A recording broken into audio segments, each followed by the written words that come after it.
नमस्कार, मैं हूं मृत्युंजय कुमार झा। शाम के 5:30 बज चुके हैं और अगले आधे घंटे तक कमोडिटी मार्केट पर सबसे बड़ी कवरेज जारी है।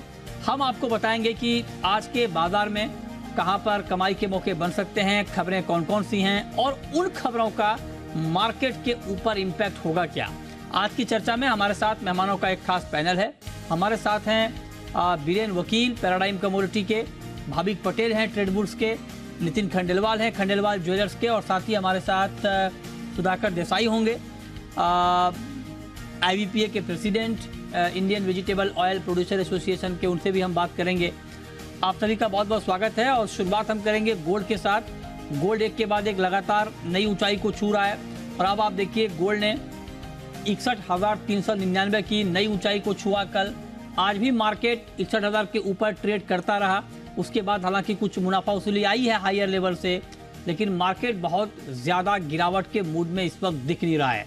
तो सवाल ये है कि अब यहाँ से आगे की चाल क्या गोल्ड में इस भाव पर भी बाइंग करना ठीक है या थोड़ा रुक कर देखना चाहिए, समझना चाहिए कि गोल्ड अब किस भाव पर सेटल होता है। इसी पर हम पहले बात करेंगे। बीरेन जी, मेरा पहला सवाल आपसे यही होगा, 61 के ऊपर मार्केट कल गया, आज भी गया, आज थोड़ा नीचे आया है, क्या व्यू आपको इस वक्त गोल्ड में दिख रहा है?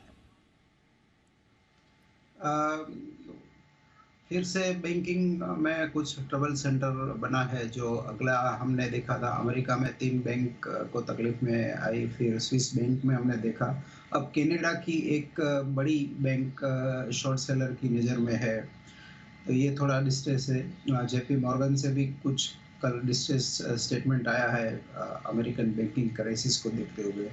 ट्रम्प साहब का जो अभी पॉलिटिकल डिस्टर्बेंस चल रहा है उसकी भी कुछ सेफ हेवन प्रीमियम हुई होगी, ऐसा मैं समझ रहा हूँ। ओवरऑल 2 ट्रिगर है इसके। डी डॉलराइजेशन जो आजकल चल रहा है कि डॉलर डिपेंडेंस कम करने के लिए लोग ऑल्टरनेट करेंसी में जा रहे हैं, तो सेफ हेवन डिमांड गोल्ड की थोड़ी बूस्टअप हो रही है। शॉर्ट टर्म चार्ट्स में थोड़ा ओवरवेट मार्केट है तो हम मुनाफा वसूली देखेंगे। बट बाय एंड लार्ज ऐसा लग रहा है कि ओमेक्स में कहीं 2080-90 तक के प्राइस हम देखेंगे। और इंडियन टर्म्स की अगर बात करें तो 60,200 से 61,700 के बीच का ये 3-4 दिन का मेरा व्यू है। ठीक है, तो ये 3-4 दिन का व्यू आपका गोल्ड पर है। भाविक जी, मैं अगर ट्रेडिंग के पॉइंट ऑफ व्यू से आपसे पूछूं कि आज के लिए, अगर मैं आज शाम इंट्राडे के पॉइंट ऑफ व्यू से आपसे पूछूं, आज के लिए गोल्ड में क्या ट्रेड बन रहा है, तो क्या कहेंगे आप? गुड इवनिंग मृत्युंजय जी। देखिए, गोल्ड में अच्छी खासी हमने रैली देख चुकी है। आई थिंक 2000 के ऊपर तीसरी बार गया है। इनफैक्ट इस बार सस्टेन भी कर रहा है, तो ऑफ कोर्स पॉजिटिव लग रहा है, बट बहुत ओवरबॉट है। तो यहाँ से मुझे लग रहा है कि एटलीस्ट लॉन्ग पोजीशन अवॉइड ही करनी चाहिए। इनफैक्ट उससे अच्छा मैं सिल्वर में ज़्यादा बेहतर रहूँगा, क्योंकि सिल्वर में थोड़ा मुझे लग रहा है कि और करेक्शन आ सकता है। तो गोल्ड के बदले सिल्वर एक बार थोड़ा ऊपर आता है 74,850 के नज़दीक, तो 73,600 के टारगेट के लिए शॉर्ट कर सकते हैं और स्टॉप लॉस इंट्राडे रख सकते हैं 75,200 का। गोल्ड क्योंकि बहुत ऊपर चला चुका है तो यहाँ से शॉर्ट नहीं लग रहा है, बट लॉन्ग में भी रिस्क रिवॉर्ड रेशियो फेवरेबल नहीं है, तो गोल्ड में अवॉइड कीजिए। अच्छा, ठीक बात है। हालांकि ये बात भी एक लॉजिकल बात है कि मार्केट चूंकि बहुत तेजी से ऊपर गया, जो बात बीरेन जी कह रहे थे वो भी, उस पर भी वही बात भाविक भी कह रहे हैं, क्योंकि मार्केट बहुत ज़्यादा बढ़ चुका है। तो जब बहुत बड़ी तेज़ी आती है तो उसके बाद एक करेक्शन आता है। बेशक फंडामेंटल में कोई बदलाव ना हो, लेकिन इमीडिएट एक करेक्शन की उम्मीद रहती है और अभी दिख भी रहा है मार्केट में करेक्शन, तो उस पर भी आपको गौर करना चाहिए। अब हमारे साथ नितिन खंडेलवाल जी हैं। नितिन जी, आप बताइए, मतलब आप ये देखिए कि मार्केट ने 61,399 है, ये नया हाई है गोल्ड का। इतिहास में ये प्राइस दर्ज हो चुका है। चांदी 75,000 के ऊपर चली गई है। मैं पहले गोल्ड पर आपसे पूछना चाहूँगा, गोल्ड में अब यहाँ से चूंकि 61 के आसपास मार्केट घूम रहा है अभी, यहाँ से आगे का आउटलुक आपका गोल्ड के ऊपर क्या है? देखिए, जैसे आपके सब एक्सपर्ट है वैसा मैं एक्सपर्ट तो नहीं हूँ, लेकिन एक्सपीरियंस ये बता रहा है कि जिस ढंग से गोल्ड को आगे बढ़ रहा है, और जैसा कि मैंने जब 60,000 बताया था, जब अपने 52-53 के रेट चल रहे लगातार 3 महीने से मैं बोलते जा रहा था, तो मुझे लगता 2080 तक का जो कहा है मेरे पूर्व वक्ता ने, वहाँ 2075-76 तक के गोल्ड आएगा। अगर वहां पे आके अगर मजबूती कायम रहती है तो $2,120 तक जा सकता है। और इंडियन करेंसी में जो है मेरा मानना 63 से 65,000 रुपए के बीच में जा सकता है गोल्ड आने वाले समय। वाला समय कब तक आएगा सर? ये बड़ा, देखिए, ये जो आप लोग आउटलुक देते हैं ना, ये बड़ा कंफ्यूजिंग होता है, इसलिए मैं हर एक्सपर्ट से बहुत टाइमलाइन के साथ अब पूछना चाहता हूं। अब आप कह रहे हैं कि 65,000 जाएगा, पता चला 2 साल बाद गया तब भी आप कहेंगे हमने आपको बताया था 65,000 जाएगा। 60,000 की बात आप जो अभी कह रहे हैं कि मैंने आपको बताया था, आपने साल के अंत तक के लिए बताया था, मार्च के लिए नहीं बताया था। तो अब आप जरा बताइए कि 65,000 का लेवल कब तक? सर 1.5 महीना पहले का इंटरव्यू निकाल के देख लीजिए मेरा, 55,000 के रेट थे तब 60,000 मैंने बताया था। कब तक के लिए बताया था सर? 60 आपने कहा था मार्च में चला जाएगा, कभी नहीं कहा था मार्च में। आपने क्या, किसी ने नहीं कहा था 60,000 चला जाएगा? मैं आपको इंटरव्यू आपका निकाल के दे दूंगा, मेरे पास पूरा स्टोर रहता है। अच्छा, ठीक है, अभी ऐसा है कि सर 2075-76 तक भी अगर देखते हैं तो ये रेट 63,000 रुपए तक के तो आने वाले, मुझे लगता है 2 या 3 वीक में हो जाएंगे। 2 से 3 हफ्ते में 63,000। हाँ, करेक्शन ड्यू है, करेक्शन आ भी सकता है क्योंकि एक तरफा बढ़ा है मार्केट, मैं उसको डिनाई नहीं करता हूँ, लेकिन इसको चलना तो लॉन्ग ही है। नहीं, देखिए खंडेलवाल जी, मैं ये बात आप ठीक कह रहे हैं, लेकिन मैं मतलब आप करेक्शन ड्यू है, जब आपने एक लाइन ये लगा दिया तो इसको जरा और साफ कीजिए कि पहले करेक्शन या पहले 63,000 जाने के बाद करेक्शन? सर मैं भविष्य तो नहीं करता हूँ, लेकिन ओवरब्रॉट है पोजीशन, इसलिए सेलिंग भी आ सकती है। लोगों के मन की भावना तो मैं नहीं बता सकता हूँ, लेकिन ट्रेंड क्या टेक्निकली और फंडामेंटली है, ये अप ट्रेंड ही है, क्योंकि पूरे वर्ल्ड की इकोनॉमी जो है वो गोल्ड को सेफ हेवन मान रही है। आप ये मानते हैं कि 61,000 से करेक्शन आएगा मार्केट में? सर करेक्शन, बहुत बड़े करेक्शन की मैं राह नहीं देख रहा हूँ, मैं 1,500 रुपए के करेक्शन की राह देख रहा हूँ, लेकिन अच्छा, पहले क्या आएगा ये बताना मुश्किल है। मैं कोई बहुत बड़े करेक्शन की राह नहीं देख रहा हूँ। अच्छा, आप कह रहे हैं कि बहुत बड़ा करेक्शन नहीं आएगा, 1,500 रुपए आएगा और उसके बाद फिर तेजी शुरू हो जाएगी, राइट? हाँ जी। और 63,000 2 से 3 हफ्ते में? हाँ जी, आना चाहिए। नोट कर लें खंडेलवाल जी, ये हाँ बाइट जी, भी नोट रिकॉर्ड कर करवा रहा हूँ आपकी मैं लीजिए। कि 2 से 3 हफ्ते में 63,000। Yes sir. चलिए ठीक है, मतलब बहुत कॉन्फिडेंट है खंडेलवाल जी, कह रहे हैं कि 2 से 3 हफ्ते में 63,000 तक गोल्ड जा सकता है। तो ऐसे में बीरेन जी, पोजिशनल ट्रेडर को फिर क्या करना चाहिए? क्योंकि खंडेलवाल जी कह रहे हैं कि अल्टीमेटली टेक्निकल फंडामेंटल सब मजबूत है, बेशक एक छोटा करेक्शन आ जाए 1,500 रुपए का, लेकिन गोल्ड को फाइनली ऊपर ही जाना है। ऊपर तो लग रहा है, बट जिस हिसाब से ओपेक ने जो गुगली डिलीवरी दी संडे को, बड़ा प्रोडक्शन कट करके, और गेंद भी शायद वॉलीबॉल थी, तो अब ऐसा लग रहा है कि किसी भी हाल में पहले तो विकेट बचाया जाए। अगर विकेट बचेगा तो आगे खेल पाएंगे। विकेट बचेगा नहीं बचेगा सर? ओपेक की गुगली में तो नहीं बचा था। नहीं, लेकिन मान लीजिए उसके बाद अगर यहाँ पे अलर्ट हो जाए बैट्समैन कि नहीं अब तो गुगली आ सकती है उसको देखते हुए, ऐसा लग रहा है कि डॉलर की ब्रॉडर वीकनेस, मुझे ऐसा लग रहा है कहीं 95-96 जाना चाहिए। तो ऑन दैट बेसिस मुझे 2080-2090 का प्राइस कॉमेक्स के तौर पे दिख रहा है। ठीक है, तो आप कह रहे हैं कि तेजी है अल्टीमेटली। अच्छा, अब जरा आप बताइए भाविक जी कि ये तो बात हो गई गोल्ड की, लेकिन अगर मैं आपसे चांदी के बारे में पूछूं, चांदी आज 75,000 के ऊपर गई है ना, और अच्छी खासी तेजी हमने चांदी में भी देखी है, और इसलिए हमने नाम दिया आज चांदी का अमृतकाल। आप मानते हैं कि ये चांदी की तेजी और बढ़ सकती है? जी जरूर से, अगर कॉमेक्स और एमसीएक्स में प्राइस देखें तो बहुत डिफरेंस है कि जहाँ पे एमसीएक्स में नियरली 75,000 आ गए, 77,000 ऑल टाइम हाई के 5% ही है। अगर कॉमेक्स में देखें तो कॉमेक्स में 48 का हाई है और अभी भी $25, तो मतलब नियरली 50% नीचे है। तो आगे जाके भी चांदी अपसाइड जा सकती है, बट मुझे नहीं लग रहा कि चांदी आउट परफॉर्म करेगी, क्योंकि यूजुअली क्या होता है कि चांदी एक इंडस्ट्रियल मेटल होती है, तो जब जब भी इकोनॉमी अप ट्रेंड होता है या इकोनॉमी एक्सपांड होती है तो चांदी की ज्यादा डिमांड बढ़ती है, सोने के मुकाबले कम। तो अभी की यही एक्सपेक्टेशन है कि आगे जाके इकोनॉमी थोड़ी कम होगी, रिसेशन होगा, तो उसकी वजह से मुझे नहीं लग रहा कि चांदी में ज्यादा हम अपसाइड देख सकते हैं। आई थिंक अभी क्योंकि कैचअप हो रही है चांदी, क्योंकि चांदी इतनी चली नहीं थी गोल्ड के मुकाबले, तो अभी सारा पैसा चांदी में आ रहा है। बट मुझे लग रहा है कि कहीं ना कहीं 78,000 के आसपास एक बार चांदी को अटकना चाहिए, क्योंकि अभी थोड़ी रैली है जो बहुत ज्यादा एक्सटेंड हो चुकी है। ओके, तो चांदी में भी आप कह रहे हैं कि थोड़ी रुकावट आनी चाहिए, दाम बहुत बढ़ गए हैं। खंडेलवाल जी आप क्या मानते हैं सर? 75 के ऊपर चांदी का भाव चला गया है। मैं इनकी बात से सहमत हूँ, लेकिन चांदी को जो मैं देख रहा हूँ इस साल के अंत तक के कम से कम $30-32 तक के आना चाहिए। और जो मैंने पहले कहा था आपकी चैनल पे, 1 लाख रुपए तक के मैं चांदी को देख रहा हूँ, क्योंकि चांदी केवल इंडस्ट्रियल मेटल ही नहीं है, चांदी एक गिफ्टिंग का मेटल है, चांदी एक सेंटिमेंट्स के साथ में जुड़ी हुई है। चांदी के बहुत सारे ऑर्नामेंट अभी हिंदुस्तान में 5 साल में ट्रेंड देखने को मिल रहा है कि हजारों किलो स्टॉक के साथ में एक स्पेशली सिल्वर के शॉप्स बड़ी बड़ी ओपन हो रही है, चाहे पूना हो, हैदराबाद हो, बॉम्बे हो, दिल्ली हो, कलकत्ता हो, नागपुर हो, सभी जगह के ऊपर। और चांदी में यूटेंसिल्स, मैन्युफैक्चर्स, उसके बाद में आर्टिकल्स, बहुत ज्यादा बढ़ रहे हैं। तो चांदी मुझे लगता है कि आने वाले समय चाहे सोलर हो, चाहे इलेक्ट्रॉनिक्स, कार हो, सारे को अगर देखते हैं तो 1 लाख रुपए तक के जानी चाहिए, $32 तक के। 1 लाख रुपए तक आप कह रहे हैं कि चांदी का भाव जाना चाहिए, $32। ये 1 लाख का टारगेट आपका इस साल के आखिर तक के लिए है Khandelwal ji? Yes sir, yes sir. अच्छा, गोल्ड में आपने ये बता दिया कि 2-3 हफ्ते में 63,000, फिर इस साल के आखिर तक के लिए आपका नया आउटलुक, नया टारगेट क्या है गोल्ड पर? नहीं सर, इतना आगे का तो मैं नहीं कर सकता हूँ। पहले तो बताते थे सर, अभी नहीं बता रहे। पहले तो आप बताते थे पूरे साल का। $2120 में देख रहा हूँ, क्योंकि करेंसी भी बहुत बड़ा फैक्टर है ना। करेंसी कभी 83 जाती है, कभी 81 हो जाती है। अगर करेंसी को देखा जाए तो आत्मनिर्भर भारत की तरफ ये भी बोला जा रहा है कि करेंसी मजबूत भी हो सकती है, आने वाले समय में $75 तक भी जा सकता है। मैं उसका एक्सपर्ट नहीं हूँ, मैं बार बार कहता हूँ, लेकिन ये सुनी सुनाई बात है। तो मतलब आप पूरे साल का टारगेट नहीं देंगे गोल्ड पर? गोल्ड पे नहीं दे सकते उतना आगे का, क्योंकि आप दिया करते थे सर, मुझे याद है। पता नहीं आप अचानक क्यों मतलब कह रहे हैं कि नहीं पूरे साल का। काफी देखिए, जितना अपन बोलते थे उतना बढ़ चुका है अब। हाँ। उसका तो कोई लिमिट नहीं है। देखो, जब बढ़ता है तो हमारे व्हाट्सएप भरे पड़े रहते हैं 80,000 90,000 के रेट के। हाँ, लेकिन हम उसके भरोसे को डिस्कशन नहीं कर सकते। ठीक बात है, ये बात बिल्कुल ठीक है। और जहां तक का आउटलुक दिखे वही बताना भी चाहिए, ये बात बिल्कुल ठीक है। बहुत शुक्रिया खंडेलवाल जी आपका हमारे साथ जुड़ने के लिए, गोल्ड और सिल्वर पर अपना व्यू देने के लिए, अपनी राय देने के लिए। आगे बढ़ते हैं और अब बात करेंगे एक खबर की। और खबर ये है कि आप देखिए कि एक के बाद एक फिर से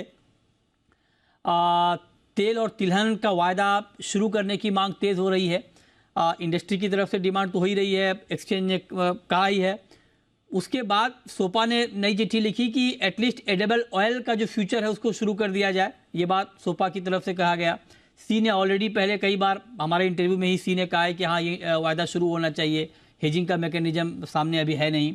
और अब इस कड़ी में IVPA, Indian vegetable oil producers association भी शामिल है। और IVPA ने भी चिट्ठी लिखी है और IVPA ने कहा है कि हाँ, वायदा को, तेल तिलहन का जो वायदा है उसको जल्द से जल्द शुरू करना चाहिए, क्योंकि इससे नुकसान हो रहा है अल्टीमेटली किसानों का भी, कारोबारियों का भी। और अगर वायदा शुरू होगा तो इससे किसानों को भी वाजिब भाव, सही भाव मिलने में मदद मिलेगी। क्योंकि आप देखिए कि मस्टर्ड, जो कि एक बड़ी क्रॉप है तिलहन की, मस्टर्ड के दाम MSP से नीचे आ गए हैं।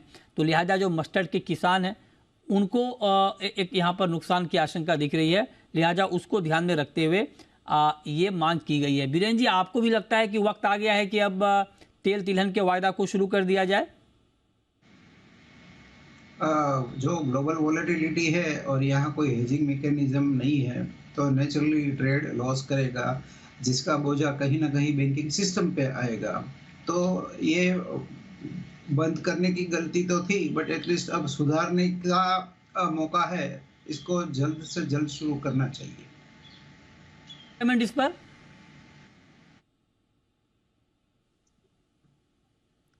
भाविक पटेल।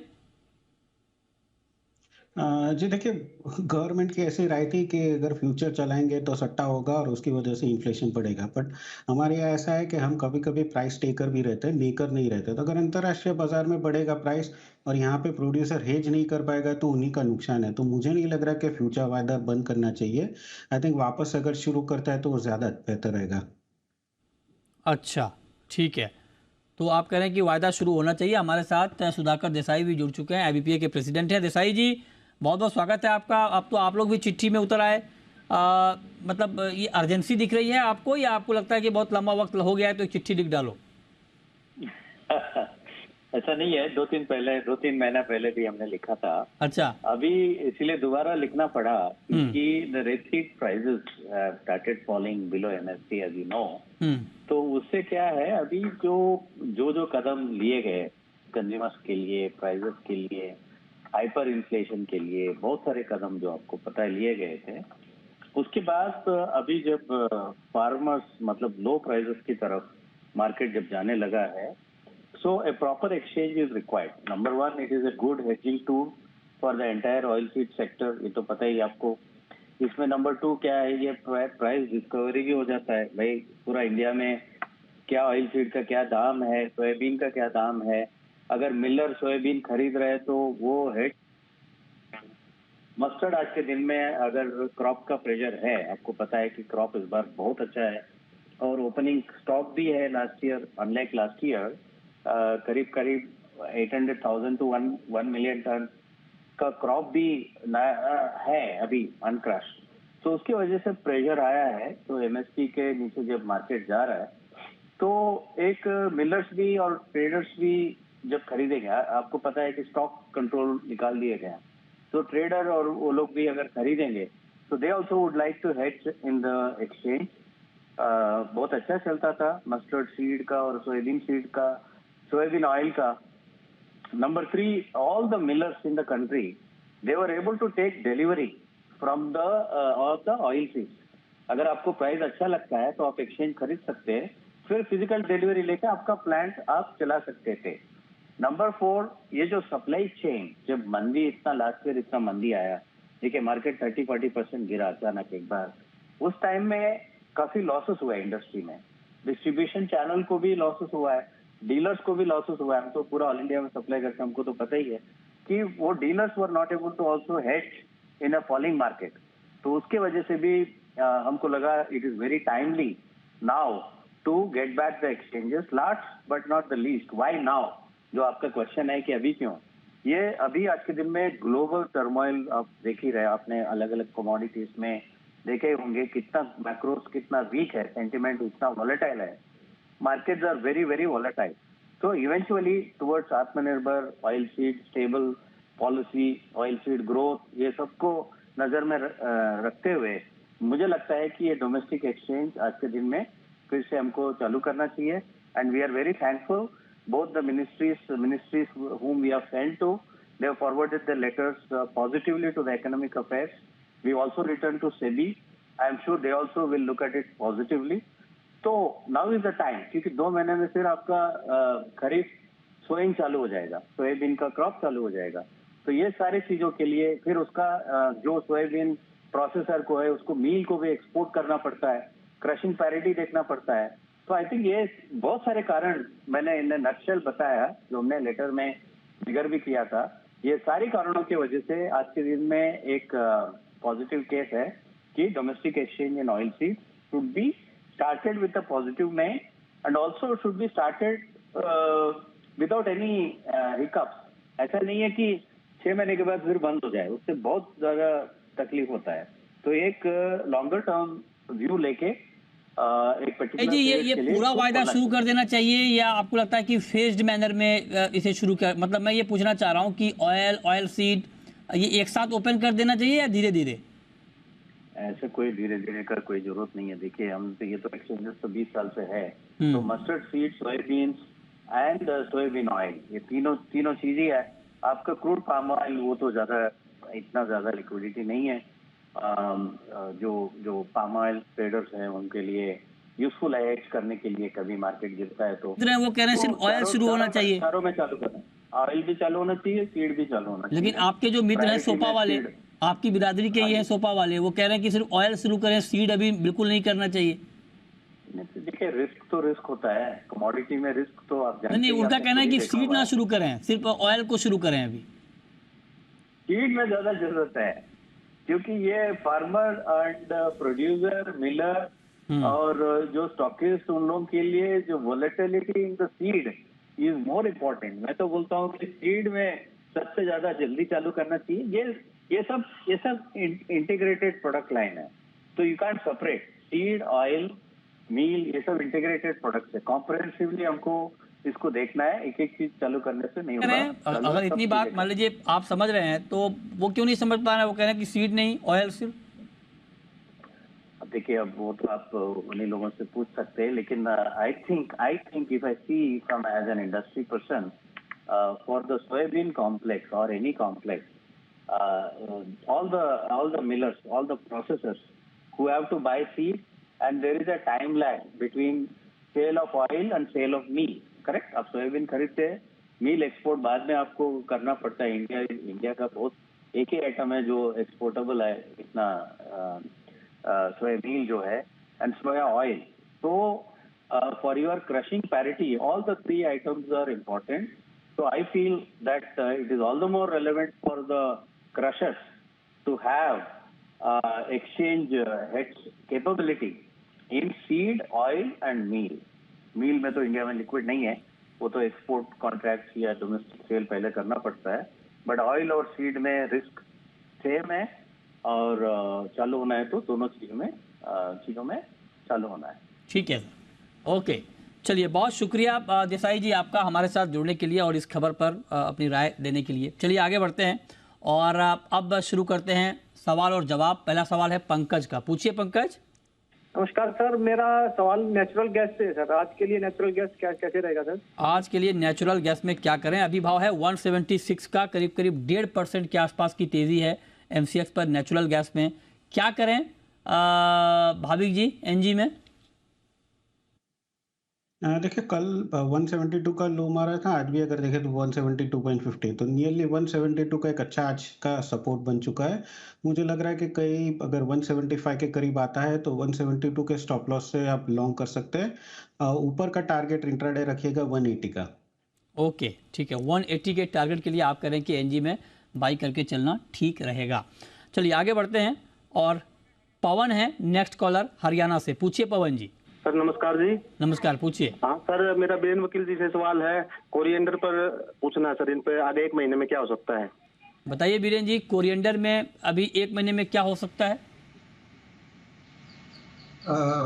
अभी इस लेवल से मैं बाई साइड प्रेफर करूंगा और ये अपने हाई से ऑलमोस्ट 55% गिर चुकी है। 14,000 था लास्ट ईयर, अभी 6,500 के आसपास है। तो यहाँ डाउन साइड रिस्क काफ़ी लिमिटेड है, अपसाइड पोटेंशियल काफ़ी अच्छा है।